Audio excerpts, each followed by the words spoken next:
বিশ্বকাপ উন্মাদনায় ভাসছে দেশ। পুরান ঢাকায় আর্জেন্টিনা ও ব্রাজিল সমর্থকদের বর্ণাঢ্য র্যালি। মাঠে উত্তাপ থাকলেও সৌহার্দ্য বজায় রাখার প্রত্যয়। আমরা হচ্ছে রানিং চ্যাম্পিয়ন, ডিফেন্ডিং চ্যাম্পিয়ন।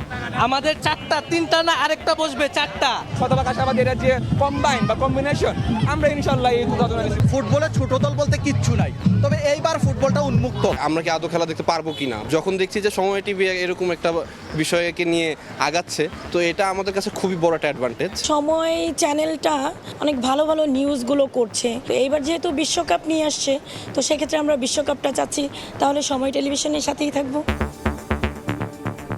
দেখছিলেন প্রধান শিরোনাম। সন্ধ্যার সময় সঙ্গে আছি আমি আলিশা ইসলাম। এবার অন্যান্য শীর্ষ সংবাদ।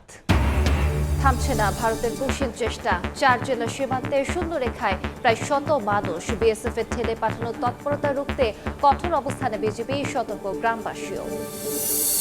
প্রতিরক্ষা সহ বাণিজ্য সম্প্রসারণে একমত বাংলাদেশ তুরস্ক।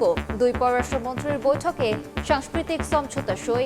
রোহিঙ্গা সংকট সমাধানে ঢাকার পাশে থাকবে আঙ্কারা। দেশে গণতন্ত্র বিরোধী শক্তির উত্থান দেখছেন বিএনপি মহাসচিব। রুখে দিতে সব দলের ঐক্যের ডাক। জনমত সতর্ক না হলে সংকটের আশঙ্কা। 2.5 মাস ব্যবধানে পদ্মায় ফের বাস ডুবে। যাত্রী নামানো এবার প্রাণে রক্ষা। চালক হেলপারকে উদ্ধার। 2 ঘন্টায় টেনে তোলা হলো বাস। 2 জেলায় সড়ক দুর্ঘটনায় নিহত 7।